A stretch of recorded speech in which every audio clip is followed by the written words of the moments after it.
Welcome back to the Green Mountain Mornings program. Visiting with Chris Mays, staff reporter for the Brattleboro Reformer, back here in the studio. Good to see you again, Chris. You too, Chris. And certainly busy times for you at the Brattleboro Reformer, holding down the fort here as Maddie transitions out. I think you have 4, maybe even 5 bylines in today's paper. Yeah. There was kind of a buildup of my stories. There was a cue. So you feel like now that Maddie's out of the way, it's the Chris Mays show over there. Kind of, on any given day that can quickly turn into the Bob Audette show too. True. And it obviously is going to matter as to where the news is coming from. A lot of news coming from the school boards of late with Act 46 and the different communities that are dealing with this. Now, Jamaica, the town up there that's part of the Leland and Gray Union High School and Middle School District. Interesting that last week, in a second vote, during primary day back in August, voting to withdraw from the Act 46 study committee, said, we want back in. What do you think the reason was? Why the change in vote from one to the next? I'm not too sure. I know the concern had been that not enough people knew what they were voting about. That's why they wanted a revote. And they also felt like the sample size wasn't enough. There wasn't enough people voting about it. Yeah, the vote this second time around was 126 to 102. That's I think 80, 100 more votes than was cast previously. Something like that. It was 228 votes this time and 153 votes last time. Yeah. So they definitely got more people participating. I mean, I'm always of the mind where you say, well, the vote's the vote, and you shouldn't have to redo it. But certainly getting that many more voices, I think, did indicate that there were people who, A, as you said, didn't know what they were voting on, or B, didn't know that a vote was happening. Was it kind of both those columns? You spoke to members of the select board there. Did they think it was a matter of knowledge or a matter of the way the vote question was asked back in August? I think it was just a matter of not knowing what the vote meant. Mm-hmm. Right, yeah. That they were going to leave this study committee for Leland and Gray, look at other options out there. A lot of it had to do with school choice. So are they giving up school choice? No, they don't have school choice. They send their kids to Leland and Gray. But the idea had been if they left the union, the Leland and Gray union, then they could give their children school choice. And apparently enough voters the second time around didn't think that was a big enough issue to necessarily leave the Leland and Gray district here. So what happens now with that? Well, the superintendent said, Jamaica, the community has been heard, and now Leland and Gray, they're gonna be talking about how to make it a better fit between the community of Jamaica and the Leland and Gray Union. Do you think there is going to be questions asked about offering school choice? Is that on the table for the Act 46 study committee in that area? I don't think so, no. Yeah, it doesn't seem to be in any. I mean, it's the same kind of thing in Wyndham Southeast Supervisor Union with Vernon. It was like, how come school choice was never considered as something to offer to all the students? Yeah. Now, the other member towns, this is a bit of a relief for them in the Leland and Gray Union High School District because they don't have to have a special vote on November 8th, the election day, about whether to allow Jamaica in or out.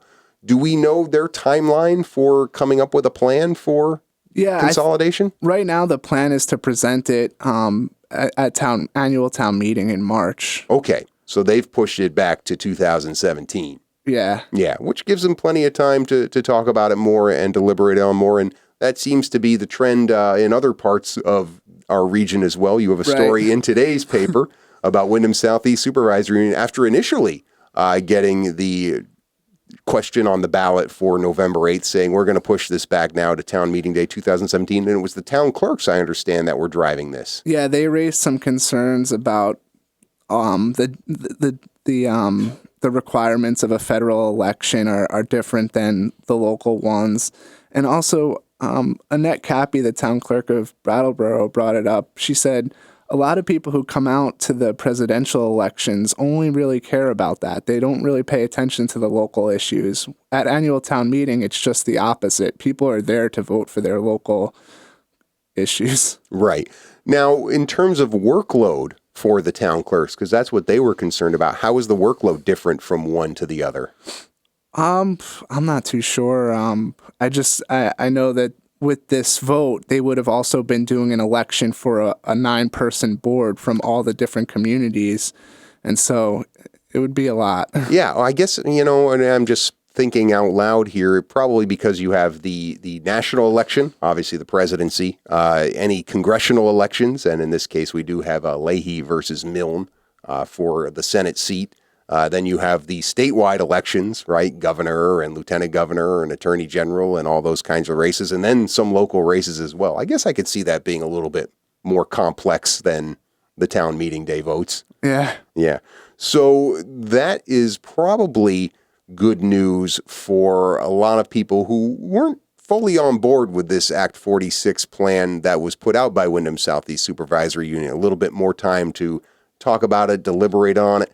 What about the members of the Act 46 Study Committee? Are they happy about this? Jill Stahl-Tyler and the rest of the group? Well, I haven't really heard too much from them, but I think that was one of the things they were concerned about too. They wanted to make sure they weren't overburdening the town clerks. That came up at a study committee a couple weeks ago. So they weren't necessarily looking at this as a setback for the move. I mean, when I had Jill here in the studio, she was, very relieved, it felt like, that they had kind of come to the end of at least one chapter in the whole process. Yeah, and the superintendent, Ron Staley, he said it'll give them some more time to do some education, hold public information sessions. And since the vote was also separated from their vote about whether to let Vernon out of the Brattleboro Union School District, that will allow them to have informational sessions about each issue, letting Vernon out as well as the merger. Oh, is the Vernon vote still happening November 8th? No. So that's all set back. Yeah, that has to happen within, I think it's 90 or 100 days of the state certifying the Vernon's decision, which they said yes to getting out of the union. Because they want to preserve school choice. But they haven't been notified by the state that that's been certified yet. But as soon as that's done, then they can schedule a vote. So that might be done in, I forget, maybe November or December sometime. But it's not expected to be on the ballot for...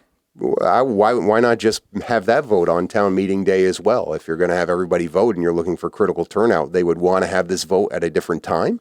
I think so, yeah. Interesting. I mean, you're thinking about maximum participation during town meeting day. That's what I thought too. But then when Annette started talking to me about how people, a lot of people just come out for the presidential thing, you might get some people who just vote for the sake of voting. Right. So I didn't think of it that way. I honestly kept thinking, oh, geez, you want maximum voter turnout, like you said. Otherwise, you're going to have a petition like they had in Jamaica, right? I mean, they thought they were smart doing this on August 9th during the primary, and then they got over 80 more people to come out the next time. When I said, we voted for what now? Yeah, exactly, yeah. Is there a chance in that time frame that something changes? I mean, does this also open up a chance for the Act 46 people in Wyndham Southeast Supervisory Union to revise the plan? Because they've already sent the plan up to Montpelier. Yeah, as far as I know, they sent it up to Montpelier, but then again, Ron Staley told me yesterday that they were going to talk a little bit about the articles at Thursday's meeting, this coming Thursday, so I wonder if there is some tweaks they might do. Yeah. It's all so complicated. I'm glad you're the one paying attention to it and then just explaining it to me rather than the other way around. You can take over anytime you want. No. I'm very happy in this seat. You belong in that seat. Chris Mays of the Brattleboro Reformer in here on Tuesdays to talk about different stories in the Reformer and online at reformer.com. More to come after the bottom of the hour news break here on Green Mountain Mornings. 66 degrees outside at 21 minutes before the 9 o'clock. Chris Lenois back here on the Green Mountain Mornings program and continuing my conversation with Chris Mays of the Brattleboro Reformer, turning our attention from the school board beat to the Deerfield Valley beat. Your original beat, Chris, right? This is where it all began for you. Your love affair with Vermont began in this Deerfield Valley, actually. Yep, still live over there. Yeah, still live over there, still ski over there in the wintertime. And hopefully, yeah. Hopefully. Lots going on. You had a number of different stories, including the weekend cover story about the ITV Fest, and you talk about skiing and this idea of trying to make the Deerfield Valley a year-round destination. Philip Gilpin Jr. Doing a lot for this independent television and film festival. He was saying to you that this is going to be a breakout year. This year number 4, I want to say? Yeah, he brought it over from LA in 2013. So that was just kind of when I was starting at the Reformer, and he's been building it over here on the East Coast. He's gotten some big names to show up for the panel this year. The guy who produced and directed Kingpin and Something About Mary, and then the Farrelly brothers, right? Isn't that? Yeah. They're the filmmakers. Yeah, the Bobby's coming. Okay. Yeah. That is big. I hope to get an interview with him. Phil and I were talking about it. Yeah. Yeah, those are pretty well-known filmmakers there. So that's cool. And as far as attendance, is he feeling that that's pretty good this year? Or what's he basing the breakout on? Once again, the content creator badges were sold out, but this time a week ahead of last time. Last time it sold out the week of the festival. This time it sold out, a couple weeks before. So these are the pros. These are the people coming either to, content creators, not the show buyers, but the show creators. Right. Yeah. Right. But the show is still open to the public. People can still buy tickets online and at the festival. Yeah. And the ITV Fest website, I think we're running spots for that as well. We usually have some kind of Deals Vermont deal for some of the stuff going there. If people want to go to the WKVT.com website and learn a little bit more about that. Now, I remember an announcement earlier this year, too, that as far as submissions of content, this was a record year. Yeah. I forget the numbers offhand, but they always get people from all over the place, not only from the United States, but also around the world. I think this year there was one from Australia and a few other places outside the country. Yeah. You live over there as well. Does it feel different during this weekend when the ITV Fest is here, or is it a weekend or is it a whole week? I actually think it's longer than just 3 days. It's closer to a week now. Yeah. It's going to be happening the week of Columbus Day weekend this year. Great time for people. A lot of people come visit our area anyway, and so that's great for all the hotels and bed and breakfasts and restaurants in that area. But does it feel, as somebody who lives there, do you notice a difference since you've been there? Oh yeah, for sure. I attend the festival at least one or 2 days, but just driving past, you see all these people walking up and down Route 100 because the tents are set up along the Valley Trail, the paved portion there. And then you go into the restaurants at night, and they're just filled with people. Yeah, well, and that's got to make them all happy. I'm sure you've had conversations with some of the business owners there. They feel that it's doing good work for them. Oh yeah, they're very supportive of it. When Phil goes in and asks for funding from the select board, he has people come in to support him and talk in support of the project. Yeah, well, Philip, a native of that area, right? Well, his family came from Boston. His parents own the Westover Inn. Okay. And that's another important part of it. He said most of the inns in Westover are sold out for the festival already. Yeah. Wow, that's great news. That's exactly what you want to hear, and to think 4 years in that it's come that far in that period of time, and it's signed through there for quite a time. Yeah, I think it's till 2019 or 2020 at this point, with an option to extend. And I know that a lot of people will book hotels over here in Brattleboro and make the drive over, so it's good for the region. Yeah, brings a lot of tourists in here at a great time of year, obviously with foliage, but an important time of year for a lot of these inns that rely more on the ski industry for their bread and butter. So that's great stuff that Philip has done there with the ITV Fest, and good for you for continuing to provide coverage for it. You also continue to keep us up to date on what's happening at the Hermitage Club, both for good and for ill. I'd like to think this solar project story that is in today's paper, although you wrote this on Sunday, is a for good story, but people are concerned about where this solar array is going to be placed. Yeah, it's going to one of their plans is they have a few different solar projects in the works, and one of them is sited on Haystack Mountain, where they have a private ski resort. But part of their plan involves clearing about 2 acres, 1.85 acres, I think, and The Planning Commission is a little concerned about that. They have an ordinance kind of against that in relation to setting up solar arrays. They'd rather see land that was already cleared and used for projects like this. What's Hermitage Club's justification for needing to clear this versus using already cleared land? They just want to make a solar project. This is where we want to put it. Yeah. Oh, I can see where the DRB might have a little issue with that. Well, they submitted an application to the Public Service Board, and they probably expected to hear some feedback from the Planning Commission. So, they wanted to protect their interested party status. So the Planning Commission submitted their letter, and they said we're supportive of the Hermitage Club's development as well as their plans for solar projects, but this siting could probably change a little bit. Would this be visible from Route 100 or visible from the homes? How is it going to impact the view shed, as they love to say? According to the Hermitage Club, the view is only going to be changed for people at the Haystack Mountain and at their properties they own, and also land that belonging to the Cold Brook Fire District.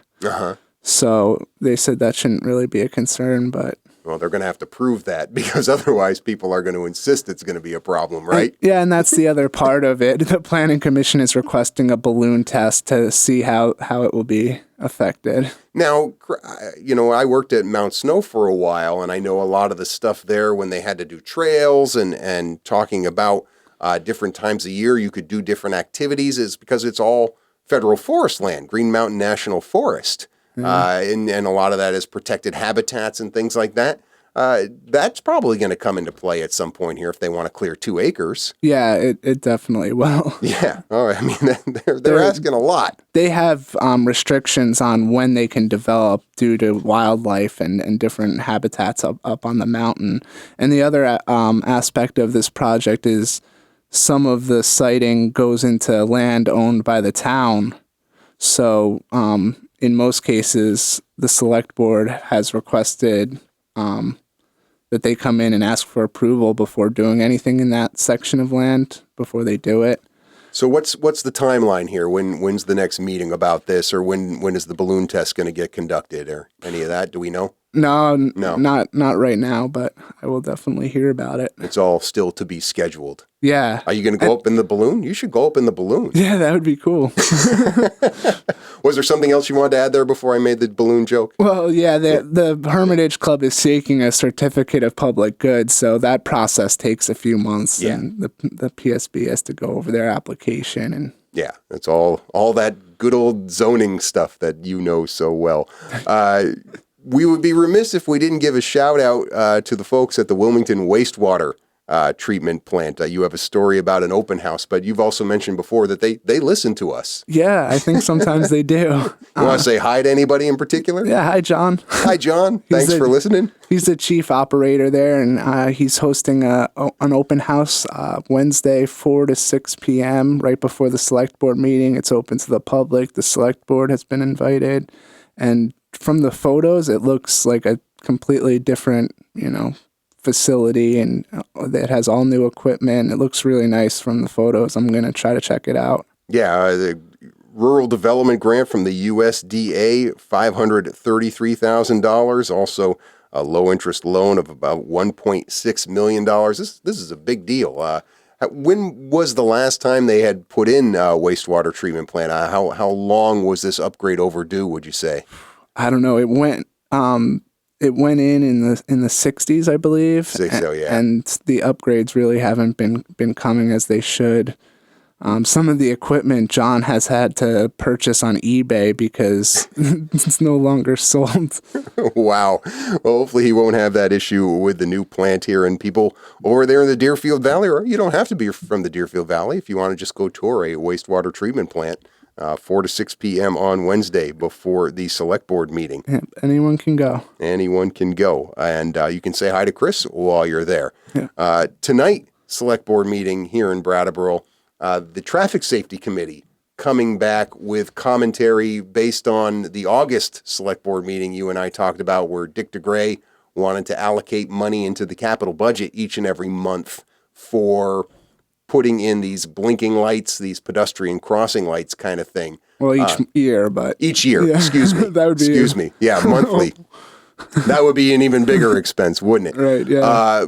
Doesn't seem like, from what I was reading in the administrative report, that we're going to get any definitive recommendation tonight. No, it looks like they're just gonna talk about, maybe how to move forward on the recommendation. Right. And then this is also beginning a budget planning season for the select board as well. So pretty important beginning to the meetings tonight. One thing I've heard is the Living Memorial Pool, that's been added to the agenda. I guess when they were digging to do some improvements, they hit a big boulder or something. Oh. And so it's going to be a more costly project than previously thought. Oh, right. Yeah, I saw there's a change order on the agenda tonight for them to approve. So people will watch it perhaps on Brattleboro Community Television. That begins at 6:15 in the Select Board meeting room. It's on Channel 10, or you can certainly read about it when Chris Mays writes about it in later days in the Brattleboro Reformer. Any other stories you want to tease here?